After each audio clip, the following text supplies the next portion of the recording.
think what a lot of people have been trying to introduce more and more is that when you start a business, it doesn't just focus on that profit making process, but there is also more to it, right? It's again your commitment to the wider society. What do you want to achieve? How do you want to change the world? In the world of workplace well-being, there's a legal requirement for businesses to actually have a fully operational mental health and safety management system that picks up on these behaviors, right? And most of the businesses in the UK and around the world do not actually have that. The difference is the action.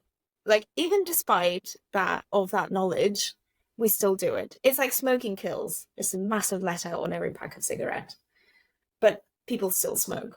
So as human beings, there is something within us that is just like that awareness is not enough to actually convert it into specific action. Hello, my name is César, and I'm the founder and managing director of Dharma Center for Wellbeing, and I would like to welcome you to Re-Engaged at Work, a podcast designed with you in mind to help you improve engagement, retention, and performance through workplace well-being. Now, before we get started, please make sure to click the subscribe button below so you can be the first to benefit from the knowledge, wisdom, and experience of our distinguished guests. And speaking of distinguished guests, it is my absolute pleasure to welcome Sasha Graham to today's episode. Sasha is not only the CEO of Equality Group, a leading European diversity, equality, and inclusion consultancy based in the UK, but she's a dear friend of mine who I've known for many, many years. Please, Sasha, say hello before I properly introduce you. Great. Thank you so much, César. And it's very exciting to be here and catch up with my dear friend. There we go. A few more things that you should know about Sasha. So Sasha, over the past, 15 years, has educated thousands of employees on diversity and inclusion topics. She has crafted and executed DEI strategies for companies that span diverse sectors, including organizations such as the Natural History Museum, Barbican, and Daisy. And Sasha has also featured in prominent media outlets such as BBC Radio and news features. And so, just so you know, she is an expert in Brazilian Jiu-Jitsu and several other martial arts and combat sports.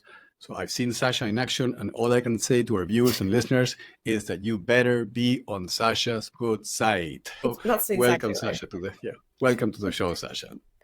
Thank you so much, and thank you for that introduction. Yes, I love that. Everybody's like right on standby. I have to behave. I just wish that we can actually show the clips that you've shared with me when you're in action. It's like you can kick some ass. Wow, I'm so impressed. We'll see that. I've actually signed up for a few competitions the next few months, so we'll find out what the ass kicking is going to be like.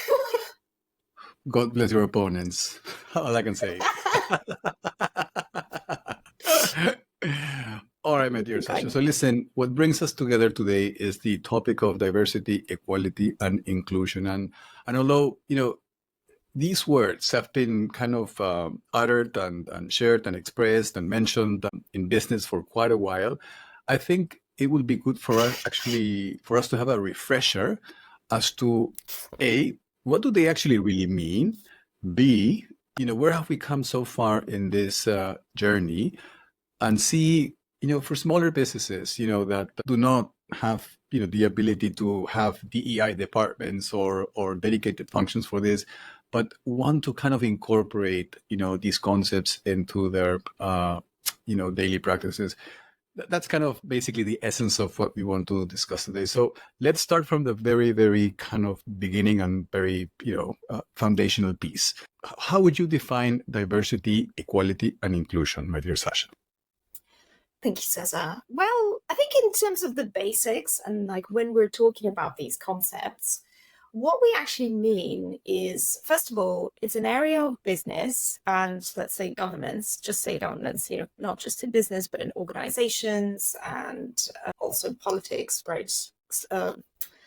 Governmental structures. And it's it's a governance practice where that focuses effectively on representation and the way people are integrated into specific communities. So within workplace and business, we're talking about business communities and the fact who is represented there and how well they are integrated. I think personally, I'm not sure actually how it develops specifically into diversity and inclusion. And now there are more words that are added into that sentence, that collocation. So equity, equality, belonging. So it's kind of, people do adjust it, and it feels like a bit of a living organism in that sense. If I had a chance to name it, I'd go for something like representation and integration, because I think that's a better description of what it is. But again, on a very fundamental level, when we're talking about diversity, we're talking about people and specific people being represented. And we are normally defining those groups of people by specific characteristics, specific demographic characteristics. So let's say in the UK, those are 9 protected characteristics, like your sexuality, gender, ethnicity, marital status, etc., right? We don't pick eye color or like some other attributes, which some areas and industries of the businesses pick and focus on more than others because they're more relevant. And the reason of that is just because of our societal prejudice and stigmas, right? We treat certain groups of people in a certain way. And if we say that we want to have a meritocratic society, an egalitarian society, where people feel equal, where they have fair treatment, where they have access and equal opportunities, that's where we want to step away from our views and beliefs about certain groups and actually have better representation and effectively give people fairer access. Does that make sense? Yeah, it makes sense. And I was making notes here, and it's interesting because I made a couple notes, one being representation and the other one integration. Mm-hmm. And then you mentioned that if you could summarize or express DEI in a different way, it would be RI, representation and integration, right? And where does the element of fairness in the RI model that you're suggesting then, Sasha, how does fairness fit into that equation? I think fairness, I guess this is why, the concept of equality and inclusion has come in so strongly into this, because exactly, we're kind of connecting the two, because the concept of fairness sits in between, because partly it is about how people feel, right? Do they feel like they have fair opportunities? And then again, it's very practically in terms of, are we giving people fair opportunities? Are we treating these groups of people fairly? So I think that's where equity and equality come in, and it kind of links to that representation and inclusion and integration together. Yeah, and you mentioned the 9 protected characteristics, and I was actually doing a bit of research on that, and other countries have either more or less protected characteristics. I think in America they have being Native American as a protected characteristics, or having a HIV positive condition as well as a protected characteristic. I don't know if that's changed or if it remains the same. But for the most part, most countries actually share the same, characteristics, sexual orientation and gender, marital status and stuff. Speaking of which, and this is, first I want to share a data point with you that was really concerning. And then I have a follow-up question to that. So I recently came across a study that basically stated that in the UK, 74% of women feel discriminated against in the workplace, and only 1%, are doing something about it. And that the reason why they don't really do something about it is because they think it's primarily their fault. There's something wrong with them, or there's something, there's something that they're not doing right, and that's why they're not being treated fairly. So that was like I don't know if you've seen similar numbers to that, but that was a scary kind of number to come across. And this study was from the European Commission of Human Rights. So it's not that it came from Vanity Fair or Reader's Digest. Not that I have anything against Reader's Digest or Vanity Fair, by the way. I love their videos. Don't Anyway, get political. I know. So where do you think we are in this DEI journey? I mean, this all started in the 60s, in the 70s, this concept, but where are we now? Are you on a scale from 0 to 10? Are you then being super delighted with where we are, and that representation and integration, fairness is absolutely amazing, and zero is like we are still barbarians. We are in this spectrum today when it comes to DEI. Sasha. Well, I think if we're looking at a scale, I think it is important to contextualize the scale, right? And if we're talking about, we need to adapt it to a specific context, right? Because most of the time when we're talking about like women being underrepresented, we're talking about certain industries, right? For example, we really work in finance, and there's a lack of representation of women. And in the last few years, where we have seen high representation of women, they're in the lower positions rather than the higher positions. Right, similar phenomenon, or an interesting phenomenon when you look into fashion industry, where 80% of women, but when you look at the gender pay gap, men still earn more money than women in that industry, right? So it's slightly different problem. So in finance, you have a problem with attracting women, whereas in, let's say, fashion, it's about getting women to the top, getting women equal pay. So I think generally it is, there are many different stats that feedback on how women feel, where women are at. And it really, I feel like to really understand the reasoning behind it and what it means, you have to drill down a bit more. Because education is also a really interesting area where it's overrepresented with women. But there is naturally, there is a lack of representation of men. And actually what we do want is have more men picking up more care work, more education work to, again, create more of a balanced society. And if we reflect on a society overall, like you said, like on the scale from 1 to 10, where are we? I think it's really interesting. And when we're talking about our context, I think we're talking about kind of Western Europe. Because again, if we look at different parts of the world, they are on a very different journey to us. But if we talk about Western Europe and sort of Northern America, who really drive this topic the most, they're kind of highly advocating for it. Personally, I am very optimistic, and I think it's amazing, right? Like 100 years ago, women literally and physically were fighting just to get a right to vote, just to get recognized as people, like have that equality in society. And imagining, a female lawyer or a doctor, that was unheard of, right? Whereas now it's a fairly common thing. So we have done so much work to challenge a lot of our stereotypes, to challenge a lot of our misconceptions. And not just in the context of gender, but also in the context of, ethnicities. I think World War II, that was one of the most pivotal moments for this, right? Because it kind of forced women to pick up male jobs. And it also forced people from different ethnicities to, become allies immediately. So you had to work closely in the trenches. And there was sort of not much space for, again, that bigotry.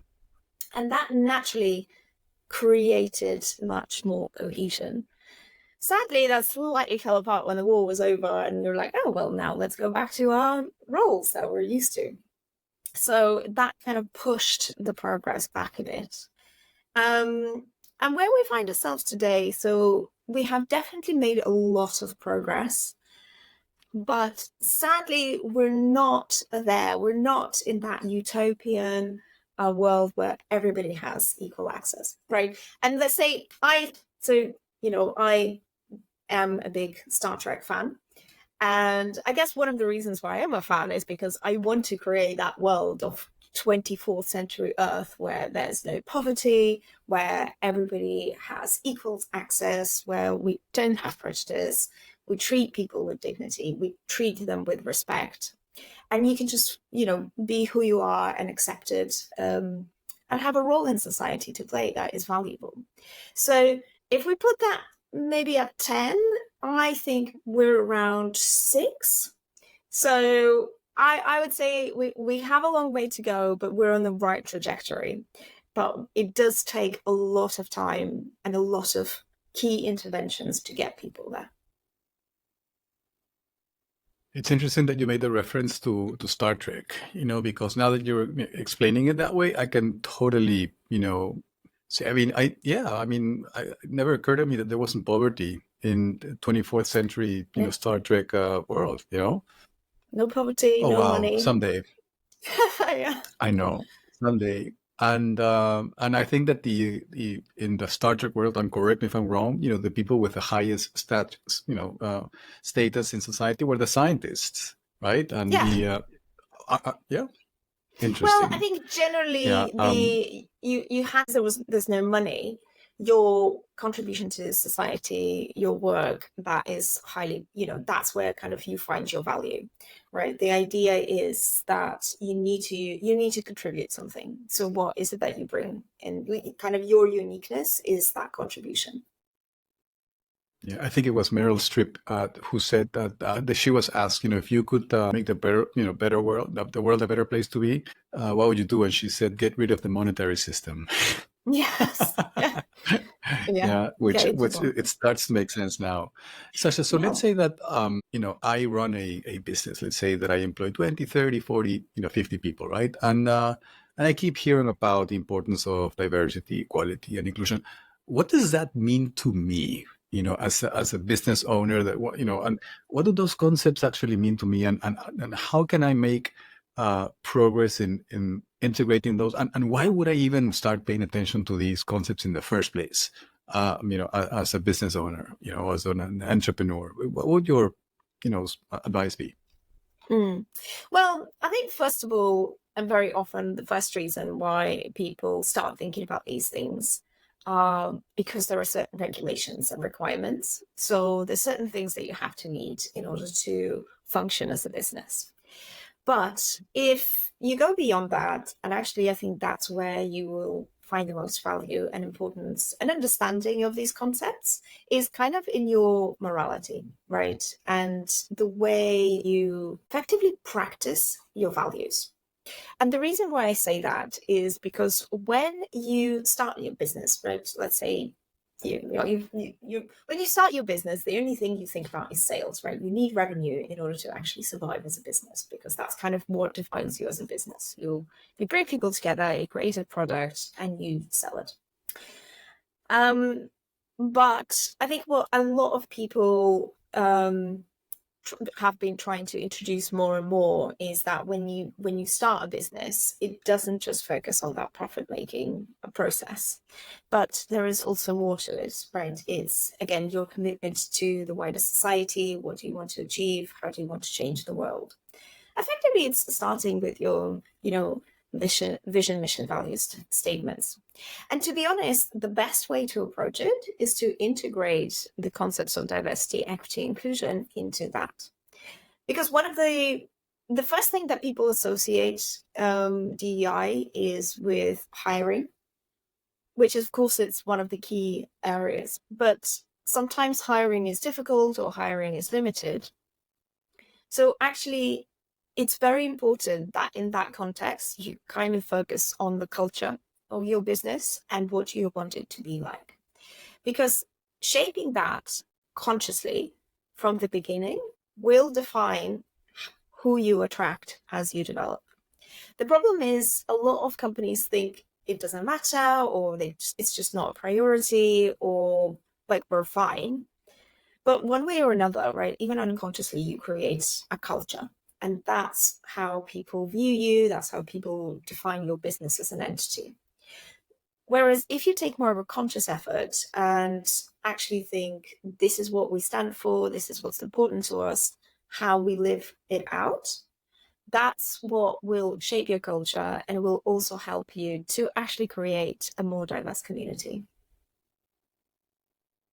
Okay, so let's say that you walk into a business, and again, let's go back to the small business, 30, 40, 50 employees. Okay, and let's say that you are witnessing a business that has successfully integrated these concepts of diversity, equality, and inclusion, in the way they operate. So these concepts are very much embedded in their culture, right? Can you describe what you're seeing So what are the behaviors? What are the things that are happening in that culture that makes you want to say this is a good example of very well implemented DEI in small business? Right. Actually, one of the easiest places to test it out is your meetings. The way you run your meetings says a lot about the culture in your organization. So the first things first is obviously who's at the table. So let's say it's your key company meeting. So first thing, if you have that, and if you have everybody from your business, that is great, because it's one of the key ways of communicating what is going on in the company and bringing people together. And then you look at who gets to speak at that meeting. So is it just the loudest and the most senior people who talk at the company, and there's no other voices that are represented? Or do people have an opportunity to speak up, and how they speak up? For example, women get interrupted almost 3 times more than men by men and other women. So we unconsciously feel comfortable interrupting women, but not necessarily interrupting men. In the same way, what often happens is that the points that women make or other minorities in the group, they often get lost in the conversation or then get attributed to somebody else. So if I made a point in the meeting early on and the meeting continues, and then, somebody else, again, normally more of a person with a louder presence in the room, they voice the same thing, they get the credit. So what you can do is make sure that you distribute the credit. It's a practice that's called amplification, and it has been implemented in the White House under Obama administration because they were very conscious about, okay, how can we support women and how can we make sure that they progress and they get recognized? So that's the thing that they have practiced committedly, and they receive very good feedback.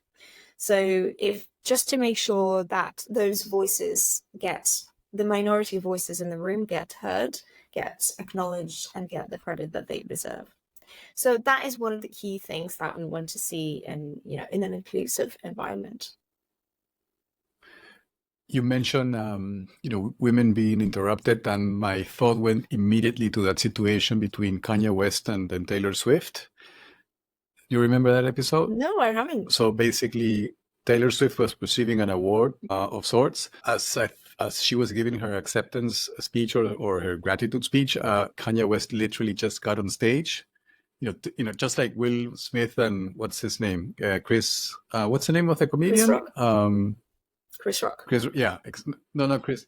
Yeah, exactly. You remember that scene at the Oscars where Will Smith slapped the heck out of this comedian? Anyway, so Kanye West got on stage and grabbed the phone away from from Taylor Swift, saying that Beyonce should have actually been awarded that particular award in the middle of the ceremony. And then I was reading the comments, and one of the comments said, "Yeah, Kanye, I wonder, what if Paul McCartney or Mick Jagger would have been on the stage? I wonder if you would have done the same thing." Yeah. Anyway, but let's go back. This is a really, really, really useful example, right? So what I've gathered is one of the first things that you would do is you would go into a business, check out basically, how they meet, if people are included in the meeting, if women or people with protected characteristics like women, for instance, are not being interrupted, or minorities are not being interrupted. Whether you get a feel that everyone's voice is being heard, and there's a kind of a very democratic way of arriving at at solutions. Not that I totally understand that the democratic method is not the only way to arrive at decisions. Sometimes you have to be autocratic, and depending on what the situation is. But that's a conversation for another day. But I get your point. I get your point about just ensuring that people's voices are heard, particularly those that are that comes from minorities. Okay. Now, what else would you be looking at inside of besides the meeting dynamic? What other telltale signs will tell you that this company is doing the EI right? I think if we're looking at more structural level, of course, it's kind of the policies and the benefits that the company offers. So again, reflecting, I know, 50 years back, where there was just no space for women in the sense like, no female toilets. I mean, it's funny, it's like even now when I go to and visit some jiu-jitsu clubs, there are just, if I walk in and there are no changing rooms for women, it's a very clear indication that women don't train here. So I know that I'm going to be the only woman. And that is kind of how women feel when they step into the workplaces. Like, especially if we're talking about, let's say, tech businesses, right? Normally they're focused on, developing, let's say, like a digital product. So it's a bunch of guys who just sit down and code. And they're so single focused on what they're trying to achieve, they forget about bringing people into that environment. And of course, if it's somebody with a different gender, you might need to have a different physical space. So the same happens. This is why it's so important to have policies and practices. Like literally the key reasons why women leave employment are, first one is the bro culture. Second is effectively lack of childcare support, because women are still the prime carers in our communities. And third is the lack of flexibility. So those are the top three reasons why women leave. And again, it actually goes back mainly to the reason that, women are the main caretakers in our society. So one of the things, if, we often invite our clients to do, is to make sure that when men take, first of all, for men to take parental leave, and also be quite vocal and visible about their family responsibilities, because that is, again, a very clear signal of the culture and what is okay. Effectively, through all what we say in our communication in that culture setting, what we're communicating is what is okay and what is not okay. It's like what you said, maybe there is an autocratic decision-making process, but you'll still have some sort of feedback point.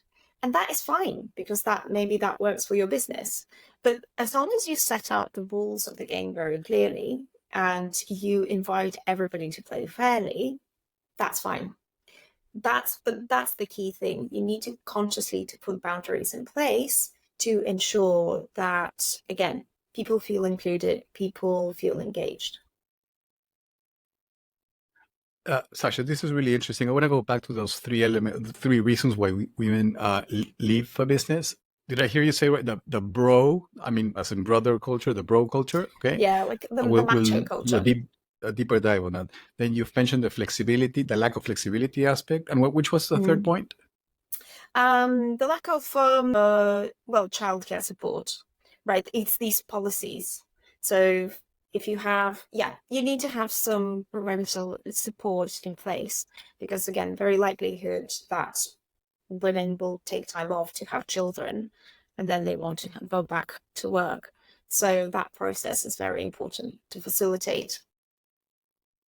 Yeah, and I'm actually quite, I usually go to these workplace well-being events that are held, around the world and every year, just to kind of understand what's being offered, what people are interested in. And I've been very encouraged about the level of attention that menopause has been getting lately. And I've been talking to experts on the topic, and it's incredible how progressive companies now have policies on not just even menopause, that they go deeper than that. They have policies on menstruation, they have policies on fertility, they have policies on miscarriages, and these policies are inclusive, because if you have a fertility policy, some people might say, "Oh, this is a policy just to, focus on women," and that's not it. Because what if I'm a worker and I want to take my wife, or my partner to an appointment, and I have to actually take time off myself. So those policies do apply, to men as well. And again, I'm very happy that that's kind of like gathering some momentum. But obviously, we need to make sure that we promote it as much as possible. And another, So the actually, macho, sorry. I just wanted to briefly No, go ahead. mention that this is great, right? Recently with one of our clients, we were discussing this issue. And the thing is, they're very good clients and they care about their people very much. And they have actually incredibly flexible work, right? They just have a flexible work policy. It's kind of like you do whatever you need to do, you discuss it with your line manager, and you take time that you need, right? They treat it in a very case by case basis. However, what the decision that we came in the end to is that actually we'll have a specific menopause policy, right? And they decided to put more of these policies in places. And the reason is for that is not because they lacked flexibility and support, but that is more done from because they wanted to flag these issues, because they wanted to make sure that it is something that they're advocating and they're signaling to people through implementation of these policies across the organization that this is something that worth talking about. Yeah, and can you elaborate on the bro culture and the macho culture that's driving women away from their workplace? What does that actually look like, Sasha? Okay, first of all, that looks like a lot of bad jokes. And I would say that, that banter that you get, I don't know, I think if you maybe stereotypically imagine like The Office, and those kind of programs and those kind of vibes where it's just, boys will be boys, and there's a lot of jokes about wives and, women this and that, and yeah. Actually, this is number one. It's quite funny how often we have to talk to clients, and the first recommendation is you need to just not make those kind of jokes. They're silly. But it's very interesting. It's very, very important. And there has been an excellent study done around this. And they have done it specifically around making jokes about gay people. So gay jokes in quotation marks. And what they found is that if you make explicit negative comments about gay people, like gay people are bad, gay people are promiscuous, we are very tuned to that. We recognize that, and we're comfortable to challenge that. We go like, whoa, that's not really okay things. It's not really okay thing to say, and we feel uncomfortable with that. But if we implement, subtle jokes, kind of like don't even gay, that it has much more of a negative impact than any kind of explicit communication, because it's sort of, you kind of, the feeling is that you need to brush it off. You're basically becoming gaslit. And that kind of subtle humor and these comments, they impact the workplace so negatively. Even worse, as I said, even worse, even if you were using just very explicit comments. Speaking of which, there's a difference between bullying and harassment, and there's a difference between illegal and illegal behavior in the workplace. And the most illegal of behaviors when it comes to bullying and harassment is actually harassment. Particularly if if the person being harassed is under a protected characteristic. And it's interesting how I was, and for those of us listening and watching us, please watch the episode with Andrew Brown. I think it's the second or third episode of this season, in which we go into detail about what's legal and illegal behavior. This banter, this innocuous banter that you're talking about, actually can land employers and people managers in hot water as well, because it only takes one comment that deeply offends not only the recipient but someone in the room as well. So, for instance, let's say that we are in a meeting together, and I make a deeply offensive comment to you in reference to your sexual orientation. If someone in the room feels offended by my interaction with you, they can actually sue their employer for harassment. And I can actually be what do you call it, included in that aspect of the litigation as well. So I can be penalized and fined as well, not only the employer but me as an employee as well. And these cases are flying through the employment tribunals at the moment, because as soon as you lodge a claim that's connected to the under the Equality Act of 2010, at least in the UK, And if the company, doesn't have a mental health and safety management system that picks up this kind of behavior, employers are done, and they're going to have to start paying, like they are right now, 5-figure awards and 6-figure awards, for these kind of cases. And most of these people that are, I think the Employment Tribunal now is handling about 35,000 cases a year, and this number is actually growing and growing because workers are now becoming aware that they can actually, go through this process without lawyers, so they don't have to pay, legal fees. And because most employers in the UK are not even complying with their legal duty of care toward their employee, they don't do the minimum required. They are super exposed. And Sasha, I want to go back to a few minutes ago when you said that employers, should be motivated by values. How do they want to show up in this world as leaders, right? And that they should be motivated by values. And unfortunately, there is a very small group of leaders, not just in the UK, but around the world, that are motivated by values, and I'll share this with you, from experience, because when I try to talk to leaders and say, hey, you should invest in workplace well-being because, you told me that you are a caring employer and that, you like to be seen as a compassionate employer that, has a focus on people, like the typical statement that most leaders utter, which is a complete hypocrisy. It's, people are our greatest asset, and that's a bunch of bull caca, excuse my Portuguese. Because now we know that there's 1 billion people in the world experiencing mental health issues, and the single most influential factor is their work experience, according to the World Health Organization. Okay, and then this number is growing and growing and growing, and part of that is because of the behavior that you're just, you've just shared with us, Sasha. This, innocuous banter that happens in the workplace, and not just men, women as well. There's been a few cases now of women actually engaging in that kind of behavior, but it's primarily men, when it comes to the innocuous banter. But anyway, so the question that I want to ask you is about, you mentioned that there's certain legal requirements around, DEI. So for instance, in my world, in the world of workplace well-being, there's a legal requirement for businesses to actually have a fully operational mental health and safety management system that picks up on these behaviors, right? And most of the businesses in the UK and around the world do not actually have that. And in the UK, it's the law. It's same in Australia, same in Canada, same in South Korea, and many other countries as well. And very, very, very soon, it'll be legislation in the EU as well. So from a DEI standpoint, what are the legal requirements connected to at least these concepts? First of all, there is the non-discrimination requirements. So that we have characteristics, and you have to make sure that whatever you do, you don't act and you don't discriminate against them. So I think that's quite straightforward.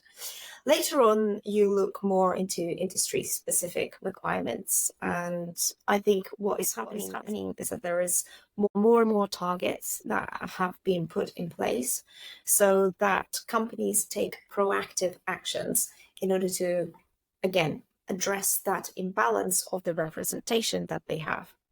So, for example, EU has actually introduced targets recently for businesses, and I think that's for companies with over 250 employees to have 40% of the underrepresented gender on the board level, C level, and C-1 level. So it's something that companies have to take into account. They have to start making very conscious decisions in terms of who they bring and hire within their organizations. And for example, we are working closely with the FCA, so the Financial Conduct Authority in the UK, on their because they were also thinking about what kind of targets and to introduce to the wider community that would be good for them to follow and adhere to. So that is something that is in progress. But effectively, all of these things, they're quite reasonable, right? It's more when we're talking about gender, it's kind of the easiest one again to approach, just because generally, let's say there's about a 50-50 split globally between men and women. So again, technically, if we live in a meritocratic society, we should see that equal split in all the echelons of society. So that is why gender is still, such a big topic and something that we talk about quite a lot. So I would say if you're thinking about regulations, just watch out in terms of what is relevant to you, because they are nuanced and specific. I know, for example, France recently introduced a disability target, and you need to make sure that you have people from, with different able-bodied people within your organization. Again, depending on the context, the number of the people in your company, the size of your company. So there is more and more expectations for you to take action on this. Sorry, I was getting my water. It's always good to hydrate. It's always good to hydrate. Hydration is key. Indeed. So, Sasha, you mentioned, anti-discrimination, right? So I think it's important that we educate, obviously, people in the business community as to what these concepts actually even mean, right? Because when I go around, for instance, and I ask business leaders, are you aware of the concept of indirect discrimination? And obviously, if you are engaging in indirect discrimination, you basically are engaging in unlawful behavior. And just to clarify what indirect discrimination is for our viewers and for our listeners, imagine that you are the owner of a business, XYZ, and you decide to issue a policy in which it's stipulated that everyone should report to work at 9 a.m. And your first impression is like, that's not discriminatory because this policy applies, to the janitor, to the middle managers and to the CEO. So that no one's being discriminated against. What happens with those people, just like you were saying, women that need the flexibility to actually do the school run or perhaps attend to their caregiving responsibilities that cannot make it to work at 9 a.m. and they can only show up at 9:30. So this company-wide policy that you thought they didn't discriminate against anyone is actually indirectly discriminating against this particular group of people that need that flexibility. And as an employer, you can be in hot water, for that. So and when I explain this, to employers, they're like, really? I didn't know. Yeah. So there's an element of education as well of getting informed, about, what's bullying, what's harassment, what's discrimination, what's indirect discrimination, what's victimization. Victimization in the sense of if I'm an employee and I report that I'm witnessing discrimination, in my team, in the workplace, if the company decides to penalize me for coming forward, that's victimization. And so employees and employers should be aware of what these concepts actually mean in order for them to be able to implement all of this stuff. So otherwise, I mean, and this is not, Sasha, as you know, this is not rocket science. This is not rocket science. It's as simple as just becoming familiar with this. What's your view on this? I don't know. I think I would slightly challenge that. Not of course from the point that of course people should be aware of it. I think of course people should be it's definitely not rocket science. It's quite straightforward. But I think you're saying is it makes total sense and is very logical. But what we see in reality, it doesn't have as much impact. So, for example, telling people to learn about, okay, this is what we see even in our experience. Right, let's take the most popular DEI intervention, which is unconscious bias training. I think by now, most of the population have had some kind of unconscious bias training, right? At least if you're working for a fairly big firm, you would have had that. And it has been really popularized by Starbucks, right? When they had like this incident where I think two Black customers walked in and they just sat down without ordering. So then they were waiting to order. And it significantly escalated into a quite unpleasant conflict that effectively was very clear discriminatory behavior. So those people were just discriminated because there were two Black men who came in. That was it, right? They were just waiting in order to get to order, and then they were told to leave, and etc., etc. So what Starbucks did, they said, well, this is wrong, this is unacceptable. They've shut down all their branches for one day to run this unconscious bias training. Did that result in no bias behavior further on? It hasn't. And that's the challenge around that. So we think that what we need is awareness of these things, and they will not. And then our awareness will help us to behave better. Think about it in this way.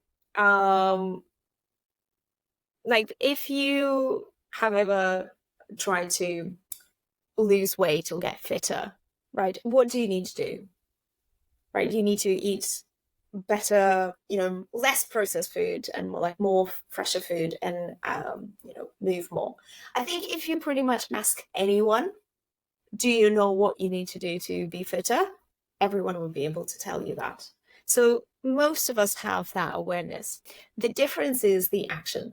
Like even despite that knowledge, we still do it. It's like smoking kills. It's a massive letter on every pack of cigarette, but people still smoke. So as human beings, there is something within us that it's just like that awareness is not enough to actually convert it into specific action. Which is why when it comes to interventions, what we would suggest is actually think specifically, what do you want to do, right? What do you want to achieve? And that's another psychological, principle that, you are much likely to have a more positive outcome if you focus on the positive rather than the negative, right? Because our minds, that's what they focus on, right? Even if my favorite is anti-harassment training. I don't know if you have done anti-harassment training, but if you go and say, right, we're going to do anti-harassment training, and this is how you do not harass people, what you actually go away with is great knowledge of how to harass people, even if you didn't realize that's what you were doing before. Because our brain, it just ignores the don't, it ignores the anti, and it just focuses on the word that you put in front of it, right? If you know that game, if I ask you, I don't know, don't think about a white bear, right? You immediately think about a white bear. But if I say, think about a brown bear, you're not thinking about a white bear, right? You immediately won the game, and I made it really easy for you just by changing the narrative. And that's where you would actually see the benefit. So in terms of, right, companies should not think, how should we be not sexist? How should we be not racist, etc., etc.? But they actually should focus on what should we look like, right? How can we be egalitarian? How can we be welcoming?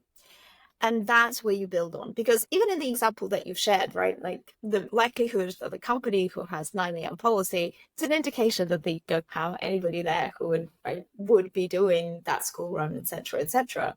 So if they're thinking, how can we attract people who we don't have, this is where the change in the policies come in, and the change in the language and the wording. So it sounds so minor and so simple, but it's hugely impactful. How we phrase things impacts how we do things. And Sasha, you mentioned conscious bias training as one very popular, DEI kind of, training, right? Or intervention, and then anti-harassment training. Is anti-harassment training another very popular DEI kind of intervention or training? Yes, yeah, it is. Yeah. What else? What would you say are the top 5 training / interventions in the DEI space? Well, unconscious bias is definitely number one. And again, there are just so many myths around unconscious bias. I think this has been it's been used in the media for quite a lot, because again, it doesn't have the effects that you think it does. Second, I would say it's targets and quotas. Now, targets and quotas are great and they're very important, but they're very controversial, right? People do not like targets and quotas most of the time.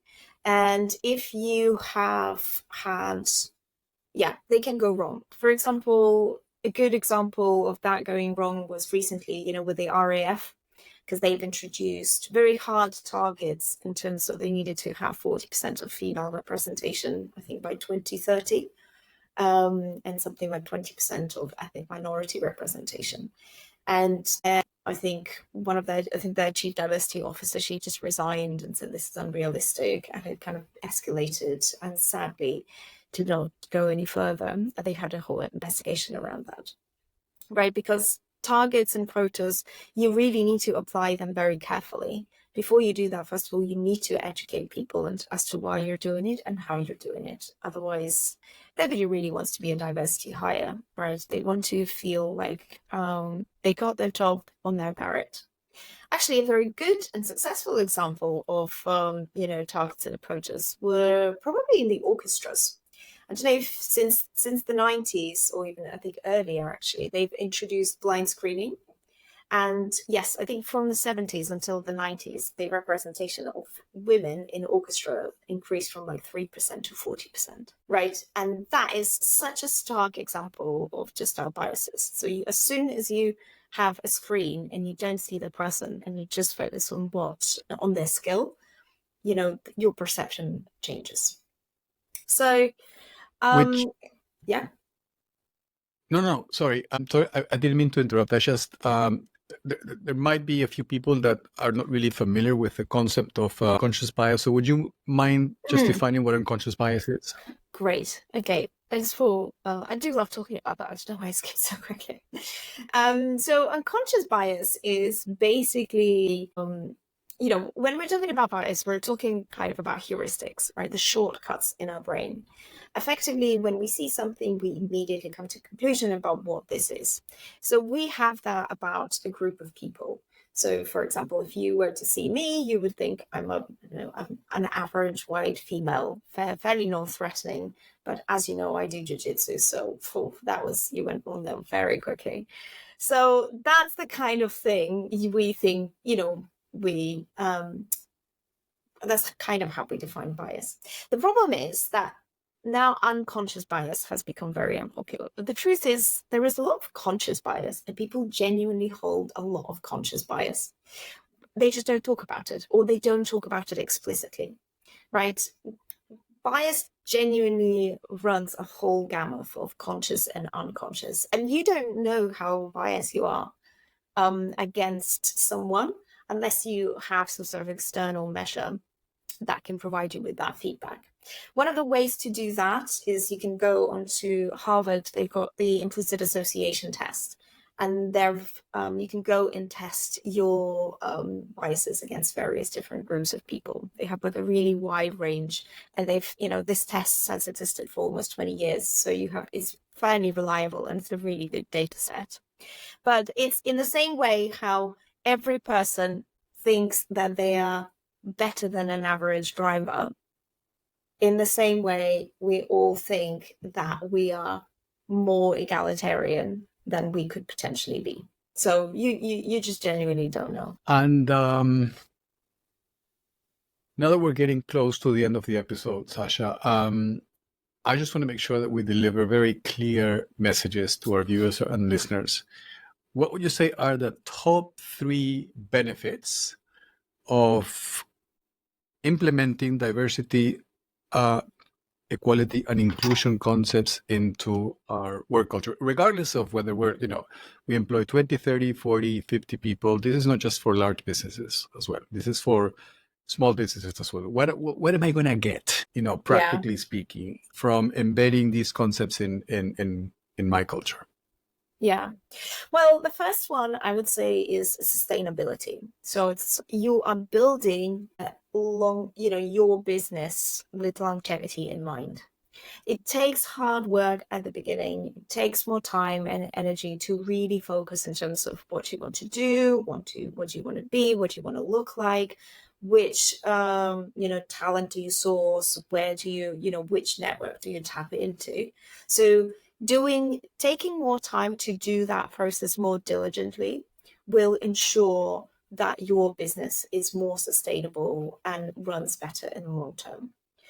And I would say the second thing, it would be integrity, right? Again, you are adhering to your values, living out your values and your belief system is something that will help you to sleep better, and also will, again, actually have an impact on the wider community and the, whatever industry that you're operating in. And the third one is actually profitability. I know there's lots of longitudinal studies that indicate that diversity and inclusion are good for business. And again, it comes back to that sustainability. Because what you want to do, you want to have people with different opinions, different experiences, bringing those minds together will, it just closes more gaps in your thinking and provides more creativity, drives innovation. So that is, again, there are financial benefits for doing it that way. So I would say, yes, from my perspective, those are the key three things: sustainability, integrity, and profitability. And if, again, let's go back to the practical stuff. I'm a small business and I really love the concept, Sasha, and I want to take it back to my, to my team. What are 2 or 3 very practical things that I can start doing right away in order to start embedding these concepts into my culture? Yeah, great. Take these concepts, have a team meeting and say, I want to introduce diversity and inclusion concepts into our business. What does diversity and inclusion mean to you? Then have a conversation internally, find a definition, align on it, and integrate that and say, great, okay, this is how we've defined it. How can we live it out? And then have the same conversation and find 5 key behaviors that you want to practice daily in your organization and keep each other accountable to. And integrate those again into your internal comms and say, this is how we show up. And then third, just keep going, keep each other accountable, work within this framework, adapt it, and grow, right? There is this work that has no end. So think about, again, how can you do it sustainably in long term? And do recognize the efforts that you put into it and celebrate. Because again, you want to be positive, you want it to be encouraging, and you want to connect with people on this. So those are very simple, very practical things you can do, and they're actually very impactful. And then if you're thinking about more, more making level, look within your industry, who's doing it really well, which company do you want to be like? And then literally just go onto their website, try to get as much information as possible, understand what they do and, how do they perform well, and just try to see what policies you can implement for your business. All right. So it's defining it, familiarizing yourselves with the concept, talking about this in the business, identifying the behaviors that you want to commit to, and then obviously hold yourself accountable to make sure that those behaviors are being expressed. Right? Now, what would you say are the top 3 behaviors that are very fundamental to introducing these concepts in workplace culture? Yeah. Personally, I think it's kindness in communication. I think it's, it's the practice of active listening. And, the third one, maybe for the third one, I'll just pick, growth mindset. They're kind of more conceptual things rather than maybe just one key behavior. But I think if you implement those concepts, you are on the right track. Yeah, actually, I really like this kind communication, active listening, and growth mindset, right? There is a concept that I really like, which is compassionate directness, which is basically empowering people to speak up, to share what they think, to share ideas, to challenge the status quo, and but in a clear, direct, and transparent way, and in real time, but in a caring way. because you can actually be very clear, direct, and transparent, and you can surface problems in real time and be a complete a-hole about it, right? And that's not the point. Yes. The point is that, yes, you surface problems in real time. You're direct, you're clear, you're transparent, but you're caring at the same time.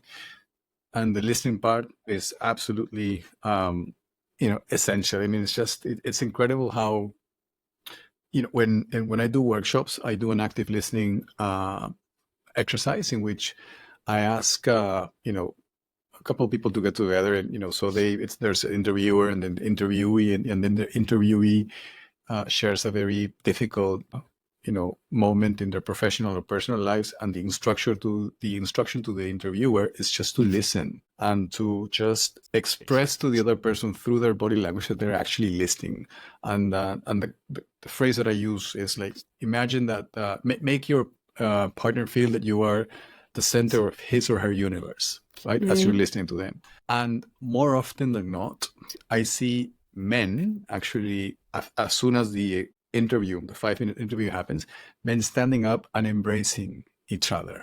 It's like, because they were so connected to the story, and they felt empathy, and then they felt a certain level of compassion, they will get up and just, give each other a hug, like, and in a 5-minute exchange, in which, as you were saying, there was one person that was really listening 5 minutes. So I'm so happy that you mentioned that, Sasha. So being kind in your communication, active listening, and then, of course, growth mindset. The concept that intelligence and abilities are not fixed, and that you can develop them through, dedication and hard work. And this has been such an enlightening hour with you, my dear Sasha. I was just so happy when you decided to come to do this episode with me, not only because I appreciate you and I respect you and I adore you on so many different levels, and I've expressed this to you, over many, many, many years. And I'm just so happy that, as CEO of the Equality Group, you are helping, businesses, take this, concept further, to create a more equal, a more diverse, and a more inclusive world. So you are contributing to the Star Trek, kind of vision, my dear Sasha. So Jean-Luc Picard would be proud. There you go. I'm going to get teary now. Yes. Well, you got to the bottom of how I'm running my business, and like I'm trying to basically mask all the Trekkie narrative into normal conversations with my team, but in secret. That's exactly what I'm doing. Exactly. I'm so happy to hear that, Sasha. So, Sasha, I'm going to put you on the spot now, and I'm going to ask you 2 questions, and you can reply to them as you wish. Name 1 or 2 heroes, past or present, that have been influential in your life. Okay, that's human people. Or superheroes. It doesn't matter. You have to be more specific. No, it could be a deity if you want. Make it what you will. A deity. Well, the first person. Okay. It has to be She-Ra. I don't know if you remember the characters from the 80s, the He-Man and She-Ra. He-Man. Mm-hmm. So, and actually, do you know they had a revamp of She-Ra recently, and it's like a new series on Netflix, which are just so colorful and bright. So I would highly recommend those. But I just love the character of, I guess, it's a strong female character who just goes on and does her job, but at the same time, there is that power and that comes with a sword and commitment to help wider communities. I mean, that's obviously what I saw in She-Ra. I don't know what anybody else could see. And I don't know. I think in terms of maybe my heroes, you know what? Can I just be very honest with you? Over Christmas, I went through the documentaries of Jackie Chan, Arnold Schwarzenegger, also David Beckham and Bill Gates. And it's all these people, maybe except for David Beckham, who I always admired. And I always thought, like, gosh, these are such impressive men, excellent role models. And I find them absolutely fascinating, right? These are the people who, their single-mindedness and their focus is impressive. And I took a lot from there. I also have to confess that all of them have cheated on their wives. So that's not something that I would want to promote or practice. So I think this is what it's like with the real life people, right? We're not perfect, and we have to accept that, and we have to embrace that, and we have to be kind with each other. So all my real life models, they're wonderful people, but I also accept them with their flaws, which I do acknowledge. I mean, yeah, everyone has their dark side and light side, right? And speaking of Shira, the only reason why I actually watched her, it wasn't because of, those wonderful qualities that you mentioned, like strength and character. It's just because she was hot. I was 12. I couldn't lead with that. I could. Yeah, no, I was 12, 13 when she showed up in my life, and hormones are kind of like doing their thing, and yeah, Shira, come on, but now I do appreciate her qualities. Actually, I have a female deity. Actually, I have a female deity here, Saraswati, the goddess of expression and science and arts and music. So she's hopefully blessing me every day when I show up to work. Anyway, so thank you for sharing your heroes. And one last question. Complete the following sentence. The world would be a better place if we were all kinder to each other. Very well said, my dear Sasha. So Sasha, again, I cannot begin to thank you, for the time that you've invested in this episode, and for your kindness and for your compassion, for your knowledge, your experience, your wisdom. You are a wonderful human being on so many different levels. And I'm hoping that, people will connect with you as well, after watching this episode, to get in touch with you and talk more about this and about how can they bring EDI into their businesses as well. And hopefully, you will help them. Because remember, we want to realize the Star Trek world, right? So you help us out. Exactly. Or if they want to talk about Star Trek, Jiu-Jitsu, or Shira, I hope they will also contact me. All right, Sasha. Thank you so much, and hope to see you again soon, okay? Yes, absolutely. Thank you so much for having me.